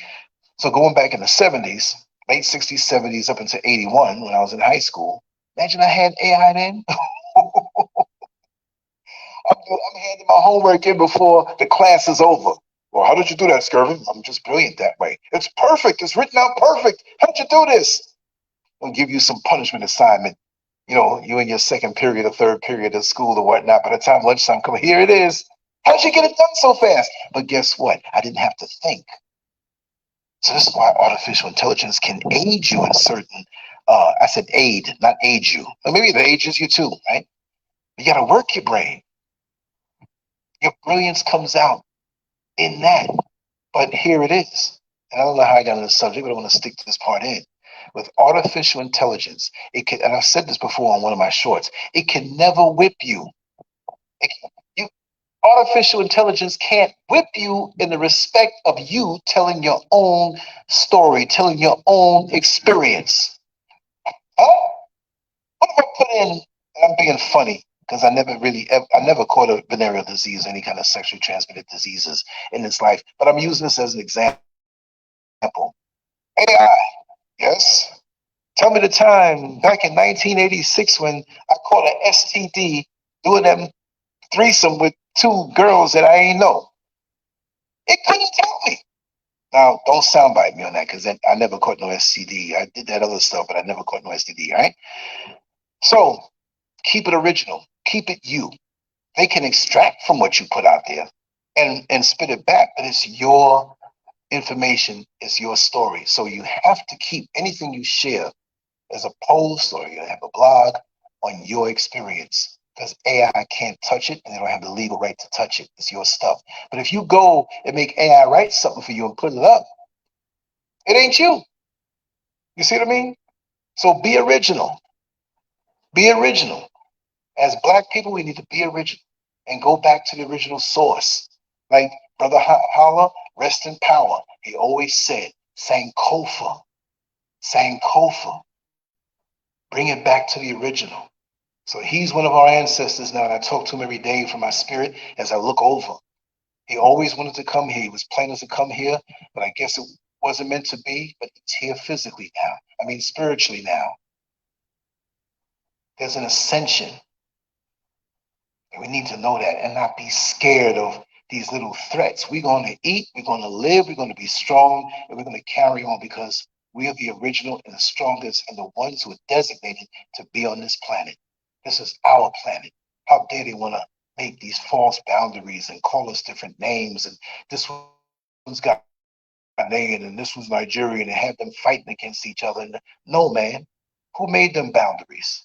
Who carves this place up? Who makes the boundaries between us as a people? I live on the west side. I don't know about you. You one of them south side Negroes. I'm a blood, you a Crip. Come on, man. And we got the common enemy. We got to go a little higher. We can't stay as we are.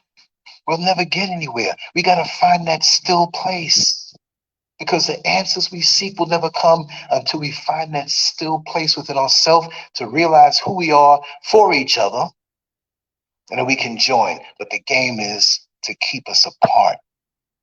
That's what it is. Oh, Libby Lou is really putting it down. Let me see here. Let me look up a little more. Yeah. Okay, here's the other one she wrote. The Jewish religion have to teach their children about finance. Yes, they do. Christianity teaches us to be so docile that we are not teaching our future to thrive from the earth because we are so heavenly minded and we're praying for everything. We need to be praying for everything. What do I mean? I said it twice. We are PRAYING, everything. We need to be PREYING, not on the earth, but against those who are PREYING, jumping the line, coming into our countries and coming into our world and telling us where we can go and where we can't go, and what we dig up out of the soil under our feet belongs to them. And everybody, they shoplifting, man. Worse than they brazenly shoplifting. And plus, number one, this ain't no shop. So let me correct that. They straight stealing.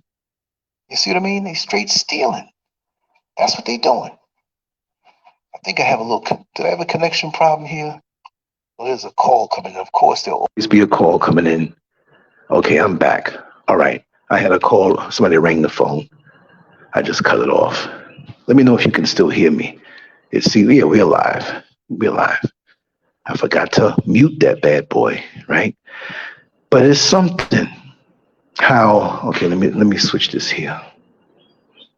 Yeah, we praying for everything and not even doing what we need to do for ourselves. We need to get busy and unify. You got people out here in Ghana who, I'm going to tell it like it is. Don't think there's not that separation thing going on. You got the same thing going. Oh, you from the eastern region, and I'm from the southern region, and we can't get along. Oh, you from the northern region, and you can't do that. They got the same thing, the tribalism going on over here the same way. Who's responsible for this mindset? But everybody praying to Jesus. So if this is the result of Jesus, then why the hell do you want to be up under that? Pray for the unity. And I don't mean pray the Christian way, just yearn for it. But it got to come the separate way. This type of Christian, this Seventh-day Adventist, this Baptist, this African-American Episcopalian, and this and that. And, oh, God, I must say it. I'm not the most scholarly person in the world, but some of y'all are damn stupid. I'm not seeing anybody in the chat room. But if you take it the wrong way and you don't know what I mean, then oh well. Some of us are damn stupid to be separated like this. You in America never been out here and you hating on those who are over here. And this is the most beautiful place on the entire world, the earth. You got beautiful places all over the planet because the planet is ours. We're not just relegated to just the motherland. But this is the best, right? You got beautiful places in the Philippines and the mountains and even where it's cold, you got some nice, I don't want to stay there too long. I don't like the cold, right? We don't like the cold too tough, but the planet is ours. Don't be duped. We're the caretakers. We're the ones who inherit this planet, and we're walking around like we renting rooms up in this bad boy. You know when you somewhere and you renting a room, and you go into the kitchen, you got your shelf, and you got to tape down your food so nobody go mess with it. Well, I don't think I can trust that brother in the room next to me, man. He be making weird noises at night, and then he comes to the kitchen and peeking around like he messing with somebody's food. Got us on the planet Earth, and we're the original ones where we belong, our whole planet. And it's like we're a rumor. Okay, little Negro, you can live in these places, but you can't take anything out because it belongs to us, but you have to work for it, and we'll give you pennies on a dollar, and you have to be happy. But pray to this entity that he'll one day, and he looks like me. Look, if Jesus looked like that, he ain't helping you for nothing. And he's not helping you for nothing. He's helping them. They're telling you right there. They changed the look. Now, we can split hairs and argue. I'll admit that I'm not as well versed in all of that stuff. So this is why we're going to have Dr. Ade come on. This is why we have different ones that are knowledgeable. Brother Neil Frazier comes on and say, Ison, just different ones that know. Like I tell people on this platform, I know a little something, but I'm like Don King. I'll make sure they get the butts in the seats. But but I'm not going to sit up and try to look at a few YouTube shorts and Instagram posts and think I know everything like many of those who come out here and do on the internet. And they make sure they sound scholarly, but they ain't read about 2.5 books in their lifetime, but they say they researched. Like Brother Malik Aziz, he's another one who I respect fully, because in his area of expertise, he has studied and he can quote the stuff off his head, books beyond him, submit to the truth and research. And you have so many of these YouTube and TikTok frauds who throw on their little costume and verbally plagiarize people, and we run to them and not question where they're getting their stuff from. How much research have you done, brother? Oh, well, I cannot tell you that. You know what I mean? We take things on face value. There are people I used to run with, I thought they were the best. Then when you realize they're frauds, I say, no way. You ain't coming around here no more. No, because it's about character also. You see what I mean? Now, the messenger can bring great information and be a straight drunken wino. You know what I mean? They could be a thief and bring good information. But people who are fronting and sucking up your energy and your attention, and their life ain't right. I mean, it's none of my business, but your life ain't right. But you can't mix that energy, y'all. I've told you damn near all my indiscretions from the past. I'm not claiming to be nothing. You know what I mean? There's a platform you can come on, you can share if you're real. I'll do thought-provoking stuff and talk some funniness sometime and have fun. But that's to stimulate. I'm not getting up in here and trying to be nobody's prophet or nobody's scholar. But if I do get good information, I'll pass it on in the form of telling you where to go get it, where I found it from, or bringing the actual person on that can tell it to you straight. And you assess it as you need to assess it. That's the best way to do. So that's how I operate, in a free-flowing manner. You know what? I like these shows around this time. I think I might just come on live every day this way. I'm not, like I said, I got a lot of things going on. I have to go into town and do this. I had to make a run earlier, unexpected. So I said, okay, I want to put some stuff out there. I've been trying to do more shorts and different things. And I'm going to keep the content coming like a Muhammad Ali flurry when you're in the corner. Pop, pop, pop, pop, pop, pop, pop, pop, pop. But I like this. I did some in the backyard the other day. I may do something later on or early. I don't know. I'll follow my spirit. But I'm here and we're doing well. We're in good spirits. We're making progress slowly but surely. And if anything can be taken from my journey, let it be one of inspiration. It has not been easy. And some of y'all who are really in the know, you know what I'm talking about. A lot of deception going on, a lot of Judases around here. So we had to deal with that. But once you know, and once a person plays their hand, they could never, ever do it to you again. And you will rise. You will rise. Because sometimes people will take you out in the deep waters to drown you, and they end up drowning in their foolishness, and here you are swimming back to shore, just as victorious as ever. That's the way it works. Some of y'all in the know. You look in this chat room. Hope Rice, yeah, you know. Let me see here. Who else knows? Let me say it the ignorant way. Who out here know? Oh, Master Glam, you know. I think Kwame knows. I think Reese knows. Yeah. You know what we had to deal with. We're still here. And we're still doing the shows and stuff like that. Yeah. We're going to come with some good shows, Landon. We still got everything in place. It's going to be that way. Wow. Let me see. The sun is shining a little more over on this side. That balcony, as you can see, wraps around and stuff. Yeah. That's the longer side of it. But I'm very happy where I am, and I want to share that happiness. It will never come to you as negativity or whatever. Even when I'm pissed and I'm angry, I'm funny, I think, sometime, right?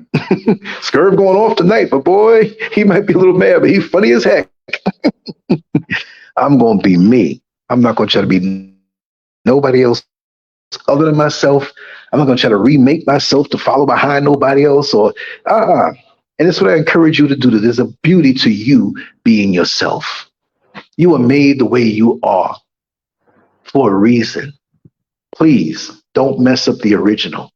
Perfect yourself as you are. I'm not saying you're going to be perfect, but you can be in the process of perfecting, making yourself better.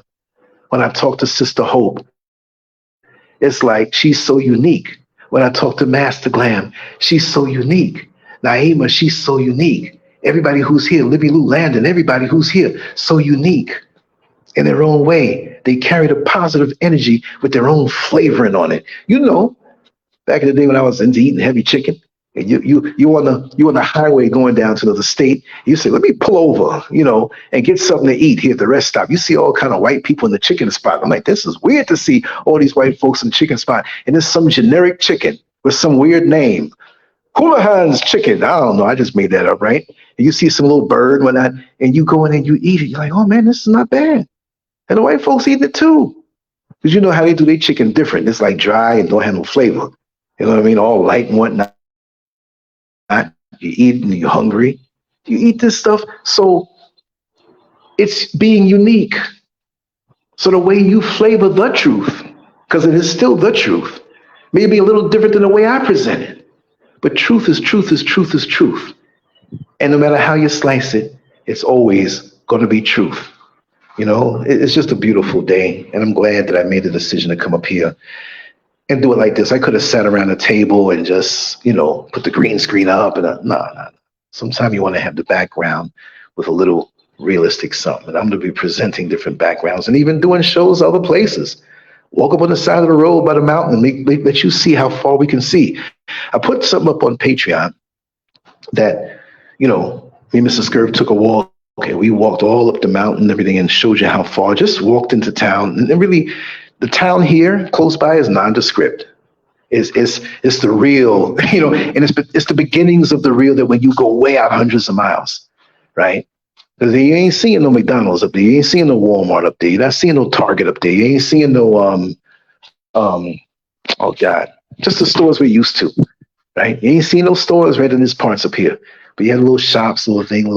This SCURV went up there. She had a scarf, a wrap that she wanted. It was wide but short. So she likes to have it like shaped rectangular but longer. So she had them cut it in half and join it. So it's this long wraparound thing. Just a little shop up there. These two girls up there. Well, they were young ladies, right?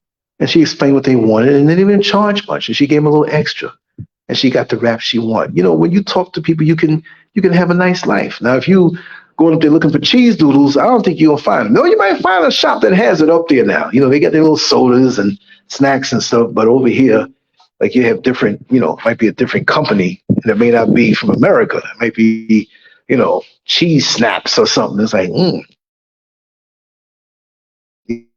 these don't taste too good, right? Or they taste different, right?